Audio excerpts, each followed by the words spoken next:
taken you on this tour of significant areas that John Lewis would be, so proud to be associated with throughout his life. And people are lined up along the route right now, and it's really something to see. Including the birth home of Dr. King. Yeah. We'll be going through very important civil rights places in Atlanta, and the SCLC headquarters of those civil rights landmarks, and the building where he held his office for so many years, the Equitable Building. And anyone who had the opportunity to meet him there will know that he had pictures of important moments of his life, including the bridge in Selma, where he was, of course, beaten in a march for voting rights, something that he told people about because he wanted everyone to realize the journey, how far we've come as Americans and how far maybe we need to go. You're looking live as this procession moves through Midtown Atlanta on a series of stops designed to highlight all the achievements of his life. Oh, certainly. You mentioned, Bloody Sunday, the Edmund Pettus Bridge in Selma, Alabama, back in 60. Good afternoon, everyone. Today, Marty, the girls, and I join countless Georgians and Americans in mourning the loss of Congressman John Lewis, a titan of the civil rights movement, a beloved Georgian, an American hero, and a friend to all who sought a better, fairer, more united society. Congressman John Lewis changed our country in profound and immeasurable ways, and his legacy of passionate service is truly unmatched. As mentioned, the son of sharecroppers, John Lewis felt his calling at a young age and devoted every waking moment to the fight for justice, equality, access, and opportunity for all people, no matter their skin color. He built quite a reputation along the way, and the good trouble that led to real change, inspired a country, and changed this world. No matter where you go, everyone knows the name of John Lewis.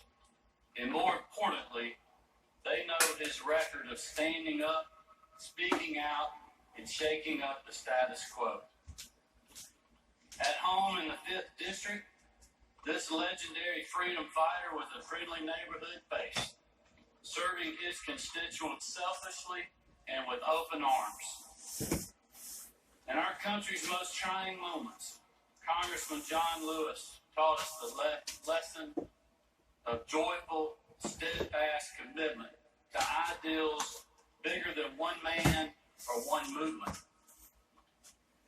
When faced with fierce, violent opposition on a bridge in Selma, Alabama, John Lewis stared evil and injustice in the eye. He didn't turn back that Sunday because he was grounded in a deep belief that our worth was given by God, not by man. His example taught us that we have nothing to lose and everything to gain by working together and loving one another. And even today, as our country faces a public health crisis and new challenges rooted in injustice, I know that the example left behind by Congressman Lewis, the man who literally crossed the aisle to embrace retiring Republican Senator Johnny Isakson, will inspire all of us to do the hard, necessary work to overcome our shared challenges and emerge stronger.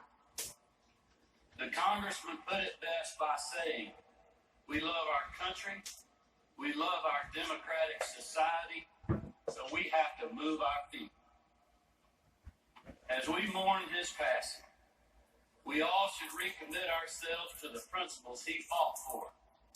Our country's core foundation in liberty, freedom, and justice for all. America and the state of Georgia will be forever stronger, freer, and more just because of Congressman John Lewis. But we must do our part to build on his work and keep his legacy alive. He urged us to love one another, to walk and to work together despite our differences, and push our state and our nation toward a better tomorrow. His leadership in the civil rights movement and more than 30-year career in public service embodies our highest ideals. And we are each, as Georgians and Americans, better for his work. So, and now, in honor of his memory, we have to move our feet. May his words, actions, and legacy continue to serve as our country's conscience. The prayers of my family and all Georgians are with Congressman Lewis's family, his loved one, his staff who worked so hard on his behalf, and all of us that he inspired. God bless you all, and may God continue to bless this great state and nation.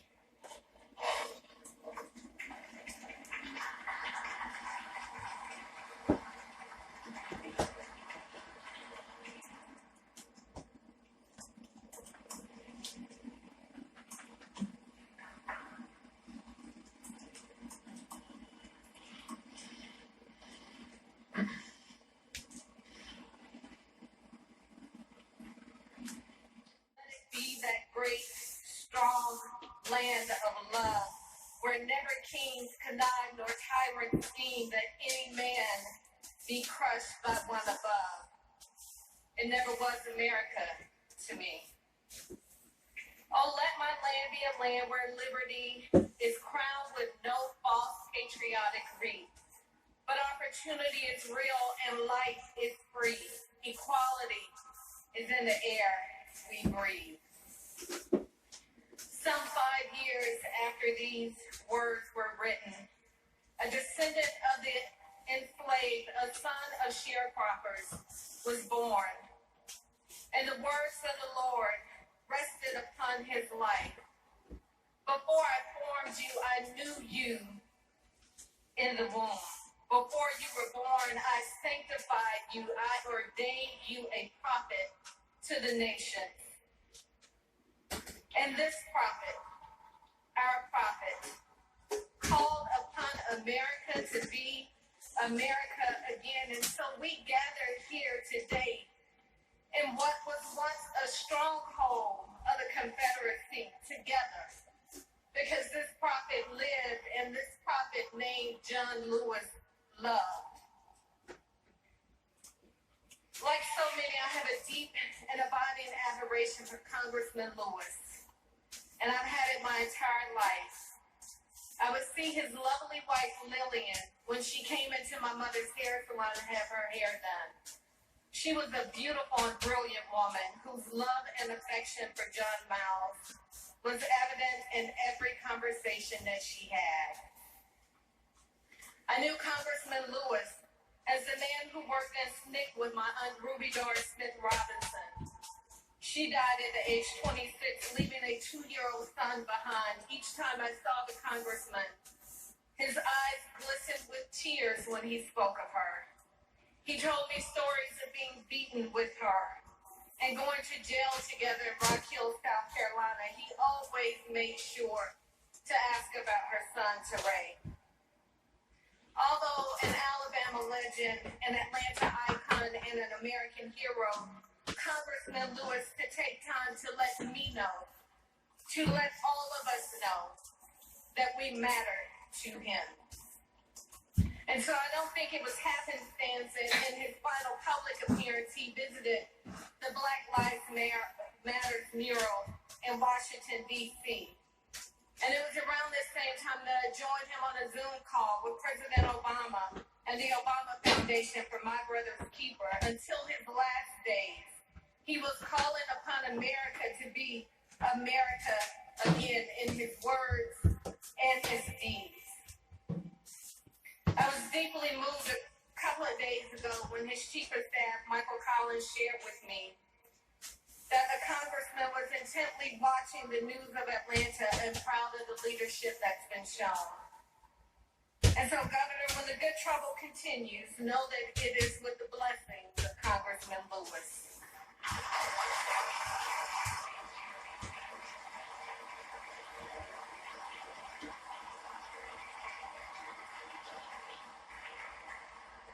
And although the fight for liberty and equality continues. Congressman Lewis reminded us to be hopeful, to be optimistic, and to never lose a sense of hope. Oh, let America be America again, the land that never has been yet and yet must be, the land where every man is free.